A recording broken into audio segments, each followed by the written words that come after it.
আলাইকুম রহমাতুল্লাহি ওয়া বারাকাতুহু। আমন্ত্রণ জানাচ্ছি পবিত্র কোরআনের মর্মকথা সিরিজের ২৫তম পর্বে। ২৪তম পারা শেষে আল্লাহ তাআলার পূর্ণ ইনসাফের বর্ণনা দেওয়া হয়েছে। বলা হয়েছে, কিয়ামতের দিন কারো উপর কোনো ধরনের জুলুম করা হবে না। এখন ২৫তম পারার শুরুতে কিয়ামতের ব্যাপারে বলা হয়েছে, এই দিবসের তারিখ সম্পর্কে আল্লাহ ব্যতীত কারো কোনো জ্ঞান নেই। মানুষজন ক্রয় বিক্রয়, ব্যবসা বাণিজ্য ও আমোদ ফুর্তিতে মত্ত থাকবে। এই অবস্থায় হঠাৎ কিয়ামত চলে আসবে। ওই দিন আল্লাহ তাআলা মুশরিকদের প্রশ্ন করবেন, তোমরা যাদের ইবাদত করতে তারা আজ কোথায়? তারা অত্যন্ত অনুশোচনার সাথে উত্তর দেবে, আজ আমাদের কেউই আপনার সাথে কাউকে অংশীদার সাব্যস্ত করার পক্ষে নয়। এই সূরার শেষে আল্লাহ তাআলা বান্দাদের সাথে ওয়াদা করেছেন, তিনি বিশ্বজগতে এবং মানুষের নিজেদের সত্তার মধ্যেই তাদেরকে বিভিন্ন নিদর্শন দেখাবেন। যখন তারা এইসব নিদর্শনের কথা জানতে পারবে, তখন বুঝতে পারবে যে এই কিতাব সত্য। আল্লাহ তাআলার ওয়াদা সম্পূর্ণ সত্য। ১৪০০ বছর ধরেই এই ওয়াদা বাস্তবায়িত হচ্ছে। বিশ্বজগৎ এবং মানুষের ব্যাপারে এমন তথ্য উদ্ঘাটিত হচ্ছে, আগেকার যুগের মানুষ যা কল্পনাও করতে পারত না। বিশেষত গবেষণা, অনুসন্ধান ও আবিষ্কারের এ যুগে এমন কোনো দিন যায় না যেদিন মানুষ এবং বিশ্বজগতের ব্যাপারে নতুন কোনো তথ্য ও আবিষ্কার সামনে আসে না। বলুন তো, কে কল্পনা করেছিল যে মানুষ একসময় চাঁদ পর্যন্ত পৌঁছে যাবে? পৃথিবী নামক এই গোলাকার গ্রহের চতুর্দিকে তারা প্রদক্ষিণ করবে? কারো কল্পনায় ছিল না যে প্রাচ্যে বসবাসকারীদের কথাবার্তা পাশ্চাত্যের কেউ শুনতে পাবে, পাশ্চাত্যের কারো কথা প্রাচ্যের কেউ শুনতে পাবে। বর্তমানে তো শুধু আওয়াজই নয়, বরং তাদের চেহারা, আকৃতি, নড়াচড়া সব কিছুই দেখা যায়। একটা সময় ছিল মানুষ যখন সূর্যকে বিশ্বের সবচেয়ে বড় বস্তু মনে করে তার সামনে মাথা নত করত। মানুষ এখন জানতে পেরেছে যে সূর্য গোটা বিশ্বের ও মহাশূন্যের ছোট্ট একটা নক্ষত্র মাত্র। এর চেয়েও কয়েকশো মিলিয়ন বড় সূর্য নক্ষত্র দৃষ্টির আড়ালেই রয়ে গেছে। মানুষ এখন নদী ও সমুদ্রের পেটে প্রবেশ করেছে, তার লুক্কায়িত বস্তুসমূহ প্রত্যক্ষ করেছে। মানব দেহ, তার গঠন প্রকৃতি, বৈশিষ্ট্য ও তার রহস্যাদির ব্যাপারে অনেক কিছু জানতে পেরেছে। নাফসের ব্যাপারেও তারা কিছু রহস্য উদ্ঘাটন করতে সক্ষম হয়েছে। কিন্তু এসব সত্ত্বেও একমাত্র আল্লাহ তাআলা ব্যতীত এমন কে আছে যে দাবি করতে পারবে যে মানুষ এবং তাবৎ বিশ্বের যাবতীয় সৃষ্টির বৈজ্ঞানিক রহস্যের সে শেষ পর্যন্ত পৌঁছে গেছে?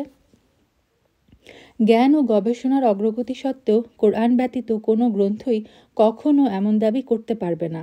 এটাই কোরআনের সর্বদার জন্য মুজেজা হওয়ার কথা প্রমাণ করে। এই কোরআন মুসা আলাইহিসসালামের লাঠি ও সুলাইমান আলাইহিসসালামের হাওয়াই সিংহাসনের মতো বস্তুগত কোনো মুজেজা নয়, বরং এটা জ্ঞানময় যুগের এক জ্ঞানগত মুজেজা। মানুষ জ্ঞান বিজ্ঞানের ক্ষেত্রে যতই উৎকর্ষ সাধন করবে, তাদের নিকট ততই কোরআনের সত্যতা স্পষ্ট হতে থাকবে। অচিরেই সেই সময় ঘনিয়ে আসবে যখন সকল নিরপেক্ষ মানুষ কোরআনের সামনে নিজেদের মাথা নত করে দিবে, ইনশাআল্লাহ। সূরা শুরা, এটি মাক্কি সূরা, আয়াত সংখ্যা ৫৩, রুকু সংখ্যা ৫। অন্যান্য মাক্কি সূরার ন্যায় এতেও আকীদাগত বিষয় নিয়ে আলোচনা করা হয়েছে, তবে ওহী ও রিসালাতের উপর বিশেষ গুরুত্ব আরোপ করা হয়েছে।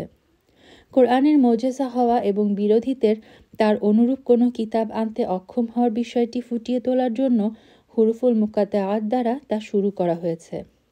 এই হরফগুলোর মাধ্যমেই তো পুরা কোরআন লেখা হয়েছে। কোরআন যদি মানবরচিতই হয়ে থাকে, তাহলে তোমরাও এসব হরফের সমন্বয়ে কোরআনের মতো কোনো কিতাব তৈরি করে দেখাও। পূর্ণ কোরআন না পারো, কমপক্ষে কোরআনের মতো ছোট্ট থেকে আরও ছোট্ট কোনো সূরাই বানিয়ে দেখাও। তোমাদের এই কাজের ফলে নাউজুবিল্লাহ মুহাম্মদ সাল্লাল্লাহু আলাইহি ওয়াসাল্লামকে মিথ্যা প্রতিপন্ন করা যাবে। তখন তাকে মিথ্যা প্রতিপন্ন করতে কোনো প্রোপাগান্ডার আশ্রয় নিতে হবে না, অর্থ সম্পদও ব্যয় করতে হবে না, সন্তান ও ভাইদের যুদ্ধের ঝুঁকিতে ফেলতে হবে না। কিন্তু কোরআনের এই চ্যালেঞ্জ গতকালের কাফেররা যেমন গ্রহণ করেনি, তেমনি আজকের কাফেররাও তা গ্রহণ করতে প্রস্তুত নয়। হুরুফে মুকাত্তাআত দ্বারা শুরু করার সাথে সাথে রাসূল সাল্লাল্লাহু আলাইহি সাল্লামকে সম্বোধন করে বলা হয়েছে, এমনিভাবে আপনার নিকট এবং আপনার পূর্ববর্তী নবী রাসূলদের নিকট পরাক্রমশালী প্রজ্ঞাবান আল্লাহ ওহী প্রেরণ করতেন। অর্থাৎ পূর্ববর্তী ও পরবর্তী সবার ক্ষেত্রেই ওহীর ঝর্ণাধারা একটাই। মাঝে আল্লাহ তাআলার মহত্ব বর্ণনা করার পর পুনরায় ওহী এবং কোরআনের আলোচনা করা হয়েছে। ইরশাদ হচ্ছে, এমনিভাবে আমি আপনার প্রতি আরবি ভাষায় কোরআন নাজিল করেছি, যাতে আপনি মক্কা ও তার আশেপাশের লোকদের সতর্ক করেন এবং সতর্ক করেন কিয়ামতের দিন সম্পর্কে, যাতে কোনো সন্দেহ নেই। ওহী ও রিসালাতের বিষয়কে দৃঢ় করার জন্য বলা হয়েছে, আল্লাহর নিকট ধর্ম একটাই। সকল নবী রাসূল এক ধর্মের দিকে দাওয়াত দিয়েছেন। তাদের শরীয়ত যদিও ভিন্ন ভিন্ন ছিল, কিন্তু তাদের সবার দিন এক ছিল, অর্থাৎ সবার ধর্ম ছিল ইসলাম। নূহ আলাইহিসসালাম, ইব্রাহিম আলাইহিসসালাম, মূসা আলাইহিসসালাম, ঈসা আলাইহিসসালামকে এই দিনের প্রতি আহ্বান করার জন্যই দুনিয়াতে পাঠানো হয়েছিল। তাদের অনুসারীদেরকে বিভেদ বিভক্তি করা থেকে বারণ করা হয়েছিল, কিন্তু কিতাবীরা হিংসা ও বিদ্বেষবশত দলাদলি সৃষ্টি করেছে। তাদের এসব মতভিন্নতা ও মতবিরোধ মেটানোর জন্য এবং বিভেদ দূরীভূতকার সিদ্ধান্ত শোনানোর জন্য আমাদের নবী সাল্লাল্লাহু আলাইহি সাল্লামকে পাঠানো হয়। তাকে নির্দেশ দেওয়া হয়, সুতরাং আপনি এর প্রতি দাওয়াত দিন।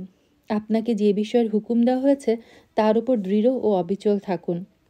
তাদের খেয়ালখুশির অনুসরণ করবেন না।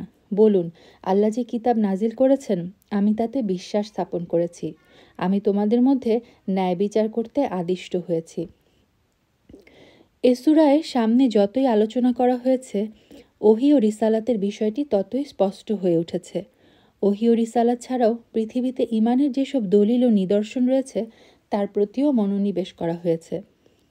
মুমিনদের কয়েকটি গুণ উল্লেখ করা হয়েছে।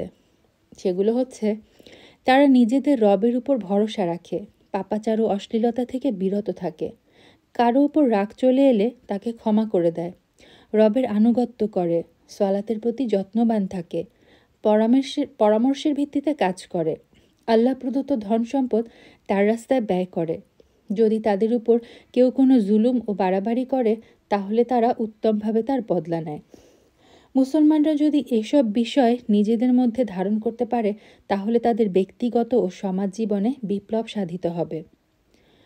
সূরা শুরার শেষ 2 আয়াতে ওহী ও রিসালাত সম্পর্কে আলোচনা করা হয়েছে, অর্থাৎ সূরার শুরু ও সমাপ্তি উভয়টি একই বিষয়ের আলোচনার মাধ্যমে হয়েছে। সূরা যুখরুফ, এটি মাক্কি সূরা, আয়াত সংখ্যা 89, রুকু সংখ্যা 7। যেহেতু এই সূরায় যুখরুফ অর্থাৎ স্বর্ণ ও সৌন্দর্য শব্দটি এসেছে, তাই একে সূরা যুখরুফ বলা হয়। ঈমানের মৌলিক বিষয়গুলোই এই সূরার আলোচ্য বিষয়।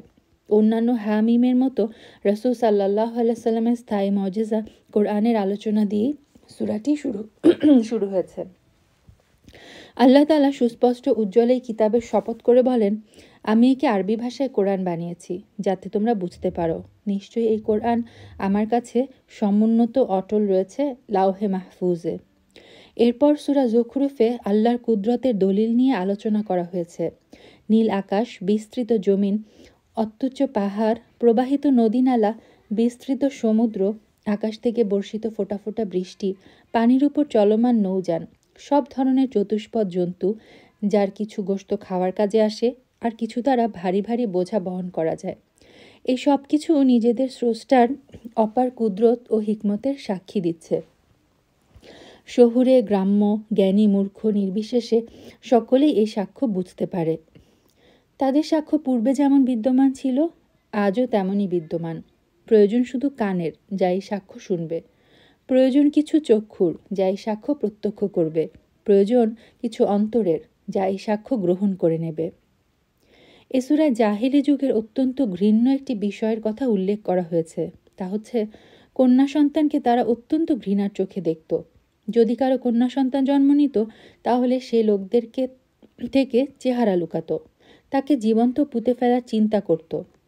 অন্যদিকে তারা আল্লাহর দিকে এসব মেয়েকে সম্বোধিত করত। ফেরেশতাদেরকে আল্লাহর কন্যা বলে আখ্যা দিত। সূরা যুখরুফে আবুল আম্বিয়া ইব্রাহিম আলাইহিস সালামের আলোচনা করা হয়েছে, যার ব্যাপারে মুশরিকরা বলে থাকে, আমরা তার দ্বীন ও শরীয়তের অনুসরণ করে থাকি। এখানে তাদের এই দাবি খণ্ডন করে বলা হয়েছে, মূর্তি পূজারীরা কিভাবে নিজেদেরকে তার শরীয়তের অনুসারী মনে করে, অথচ তিনি একত্ববাদের পতাকাবাহী ছিলেন। আর তারা পা থেকে মাথা পর্যন্ত শিরকে ডুবে আছে। ইব্রাহিম আলাইহিস সালাম তার সন্তানদের একত্ববাদের শিক্ষাই দিয়েছেন। শেষ নবী হজরত মোহাম্মদ সাল্লাল্লাহু আলাইহি সাল্লাম যখন মুশরিকদের কালিমার দাওয়াত দিয়েছেন, তখন তারা এই দাওয়াতকে জাদু এবং তাকে জাদুকর বলে আখ্যা দিয়েছে। আল্লাহ রাসূল সাল্লাল্লাহু আলাইহি সাল্লামের ব্যাপারে তাদের এসব বক্তব্য নিরেট মূর্খতা বই আর কিছু নয় বলে উল্লেখ করেছেন। তারা বলে, এই কোরআন কেন 2 বড় জনপদের কারো উপর অবতীর্ণ হলো না? আল্লাহ তাআলা কি নবী বানানোর জন্য এই এতিম গরিব মানুষটিকেই পেলেন? তায়েফ এবং মক্কার কোনো সর্দার কি তার নজরে পড়ল না? এর উত্তরে যা বলা হয়েছে তার সারমর্ম হলো, জীবনযাপনের উপকরণের উপর তো তাদের নিজেদের কোনো অধিকার নেই। তারা নিজেরাই নিজেদের রিজিকের মালিক নয়। যেখানে রিজিক বন্টনের ক্ষেত্রে তাদের ইচ্ছার কোনো দখল নেই, সেখানে নবুয়তের মতো গুরুত্বপূর্ণ বিষয়ে কিভাবে তাদের ইচ্ছাধিকার থাকতে পারে? এরপরে সূরায় মূসা আলাইহিস সালামের ঘটনা বর্ণনা করা হয়েছে, যার মাধ্যমে মুশরিকদের বোকামি ও মূর্খতার চিত্র ফুটে ওঠে। ফেরাউনের নিজের ধন সম্পদ, সোনাদানা, অর্থকড়ির উপর অনেক অহংকার ছিল।